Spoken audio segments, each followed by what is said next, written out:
अगर समाचार में बात करिए तो भावनगर समाचार प्राप्त थया छे। भावनगरना तळाजाમાં ચોરીની ઘટના બની છે। તો તળાજાના ઉચડી ગામે મંદિરમાં ચોરીની ઘટના બની। મોડી રાત્રે ગામના 3 મંદિરના તાળા તૂટ્યા। તસ્કરોએ તાળા તોડી અને મંદિરોને નિશાન બનાવ્યા છે। સોના ચાંદીના ઘરેણા તેમજ રોકડ રકમ ચોરીને લૂંટારો ફરાર થયા હતા। તસ્કરોએ સીસીટીવીના ડીવીઆર પણ તોડી નાખીને લઈ ગયા હતા। તો સમગ્ર મામલે હાલ કાર્યવાહી હાથ ધરાઈ છે। तो समाचार प्राप्त थया छे।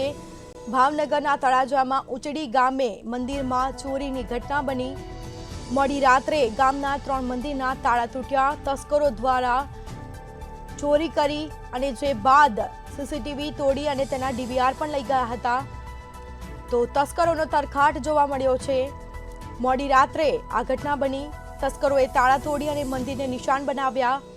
सोना चांदीना घरेणा તેમજ રોકડ રકમની ચોરી કરી અને તસ્કરો ફરાર થયા। તો સમગ્ર મામલે પોલીસે તપાસ શરૂ કરી છે। તો આ મામલે હાલ કાર્યવાહી હાથ ધરાશે। તસ્કરોએ સીસીટીવી તોડી અને ડીવીઆર પણ લઈ ગયા હતા। સમગ્ર મામલે પોલીસે તપાસ શરૂ કરી છે।